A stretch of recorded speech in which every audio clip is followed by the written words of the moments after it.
ठिकाणी रामदास कामते सरांनी खूपच सुंदर अशा थोडक्यामध्ये आपल्या समाजाला मार्गदर्शन केलेले आहे। यानंतर मी प्राचारण करतो अशोकजी सेंडे, जिल्हा उपाध्यक्ष अखिल दिवर विकास समिती यांनी आमच्या समाजाला आणि या आरक्षण संवादाबाबत थोडक्यात मार्गदर्शन करावं अशी मी त्यांना विनंती करतो।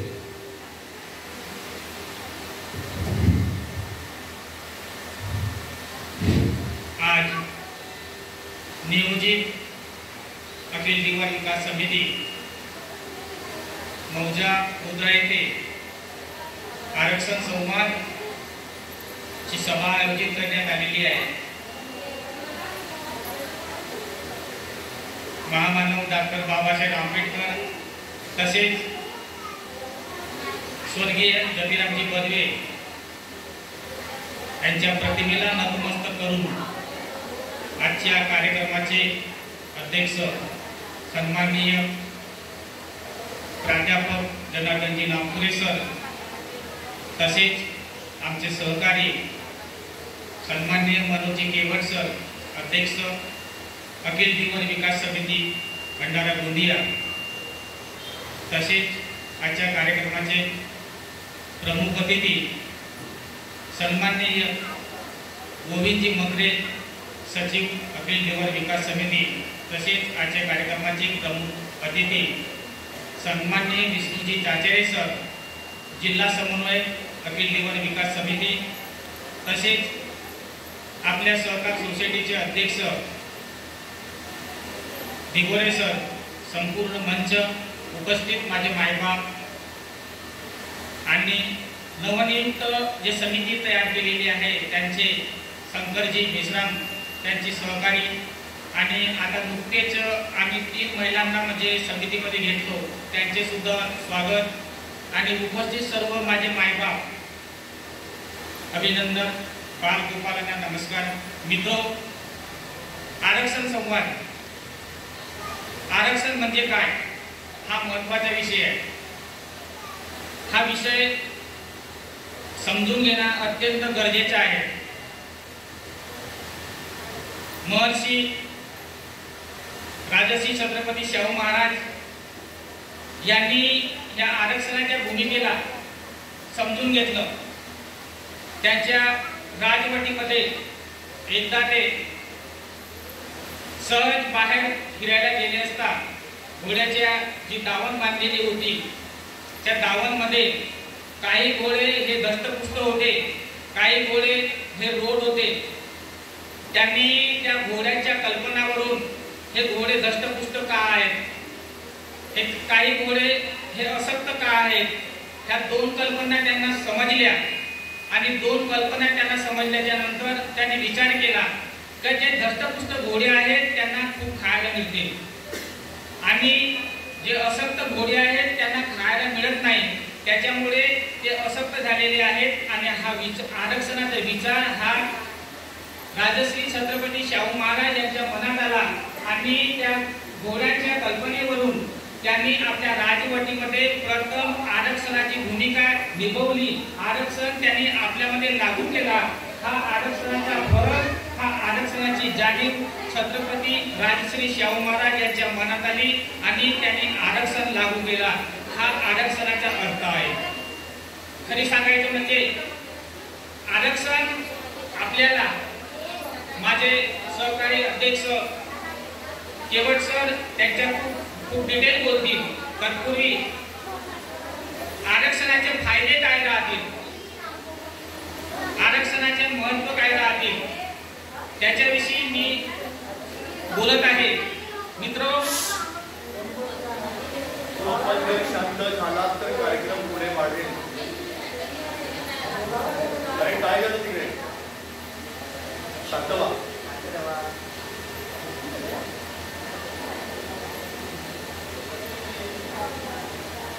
आज दिवर समाजाच्या घरी एखादा मुलगा जर कदाचित जन्माला आला असेल, प्रसूती जर कदाचित आज झाली असेल आपल्या घरी जन्माला आलेला मुलगा हा सुद्धा अन्यायग्रस्त आहे.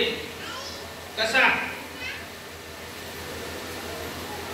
जननी सुरक्षेची योजना जी लागू झालेली आहे गव्हर्नमेंट कडून, शासनाकडून, जननी सुरक्षेची योजना हे डिलिव्हरी करता आपल्याला जीवरांना अनुदान मिळत नाही. एससी आणि एसटीला तो फक्त लागू आहे.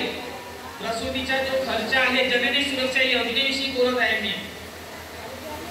जननी सुरक्षेच्या योजना आपल्याला जर कदाचित अनुसूचित जमातीमध्ये आपण जर कदाचित गेलो तो प्रसूतीचा जो काही खर्च आहे तो प्रसूतीचा खर्च आपल्याला मिळेल, हा त्याचा महत्व राहील.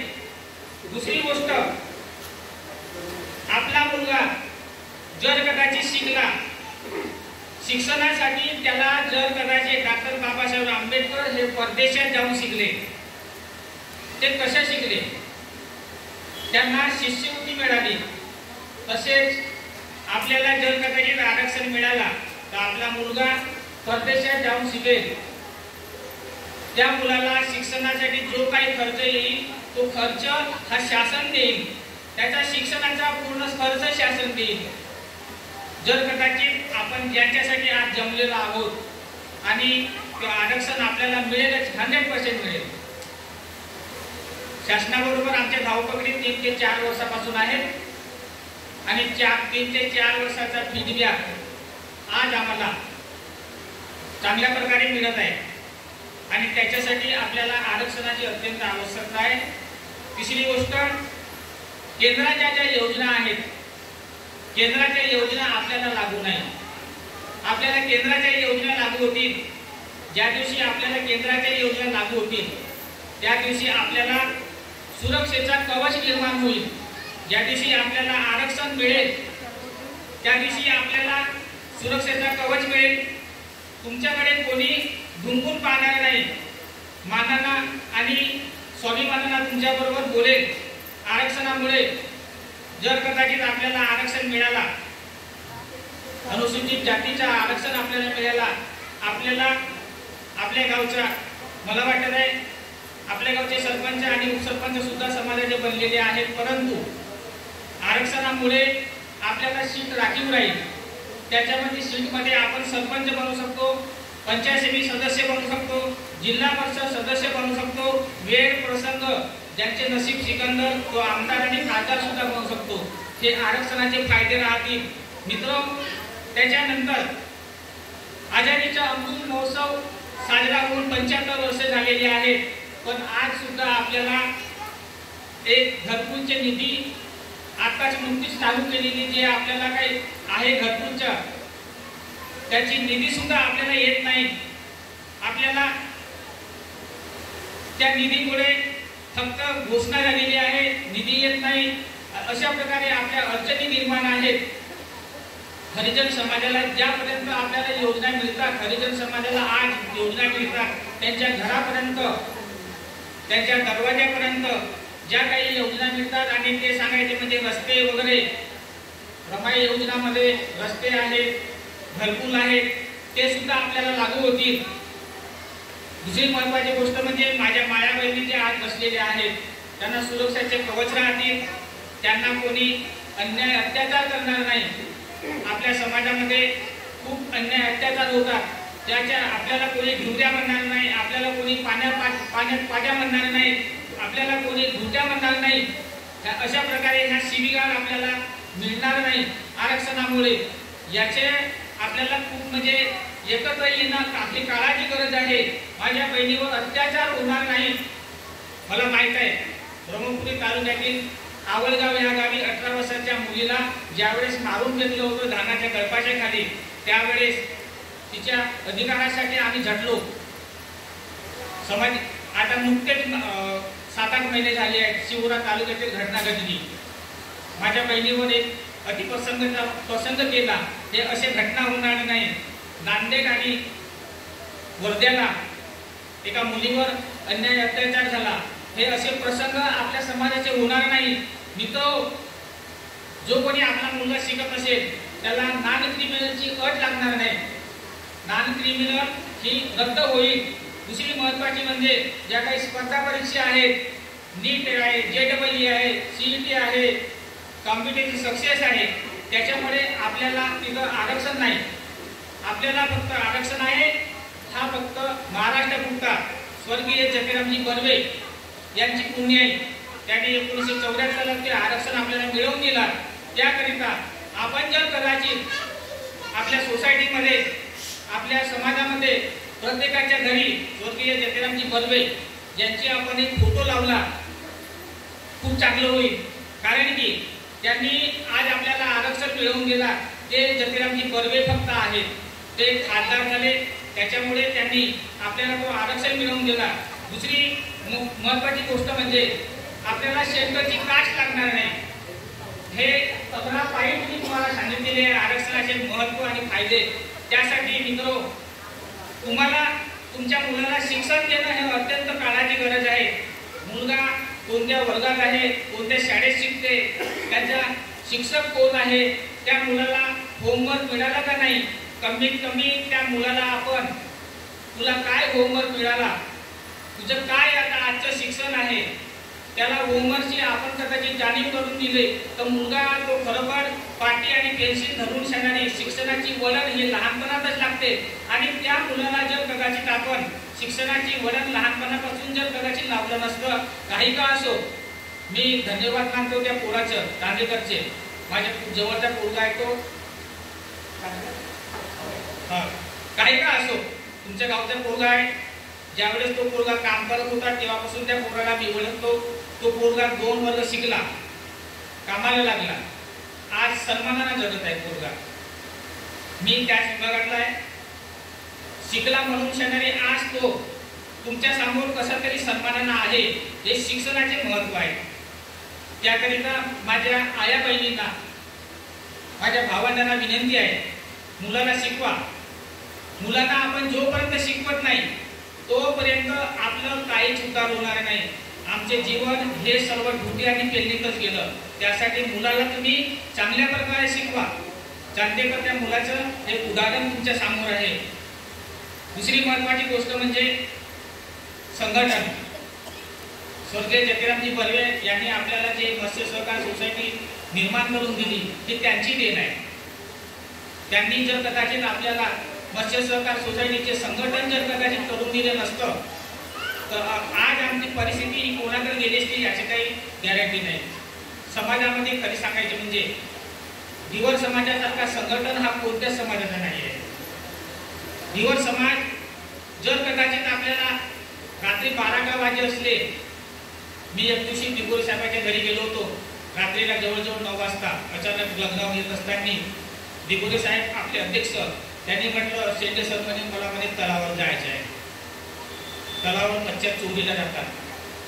चोरीला जाणाऱ्या तेव्हा मला कळलं का म्हणजे आपणच तिथं मच्छी टाकतो, आपणच तिथं चोरी करतो, आपल्याच माणसाला आपणच पकडतो ना, आपल्याच माणसाविरुद्ध आपणच कंप्लेंट करतो. खूप वाईट वाटते. समाजाचाच माणूस समाजाच्याच विरोधात का गरज आहे? चोरी करायची का गरज आहे? काहीच गरज नसेल.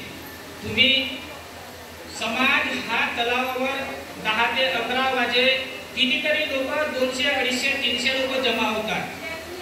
15 मिनिटात, अर्ध्या तासात एवढे लोक आपला संघटन तयार होते. पण हा संघटन हा नेहमी करता टिकून नाही आहे. पाणी कोटी मुरते का मुरते माहीत नाही. तसा संघटन मला खूप चांगला आनंद वाटला. आज माझ्या माया बहिणी एवढी इथे बसल्या.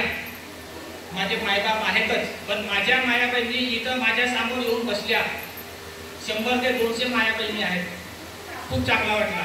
मी आजपर्यंत एवढं म्हणजे मी कार्यक्रमाला जात आहे, परंतु 200 ते 300 माया बहिणी मी कधीच पाहिले नाही.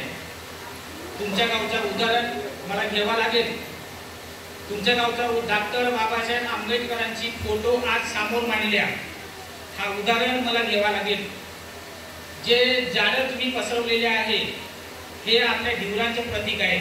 त्याचं उदाहरण मला घ्यावं लागेल.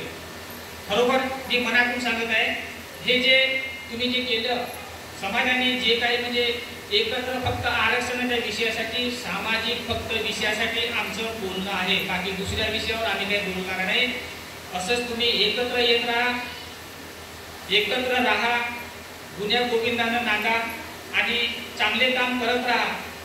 डॉक्टर बाबासाहेब आंबेडकरांनी कधीतरी म्हटलं होतं, घरी सडून मरण्यापेक्षा आपल्या हक्कासाठी, आपल्या लढाईसाठी मरा. मित्रो, संघटित राहा, संघर्ष करत राहा. आणि जाता जाता मी एवढाच बोलेन, उषा काळ होता होता काळ रात्र झाली, उषा काळ होता होता काळ रात्र झाली. बंधूंनो, हक्क आणि अधिकारासाठी पेटवा मशाली, हक्क आणि अधिकारासाठी पेटवा मशाली. धन्यवाद.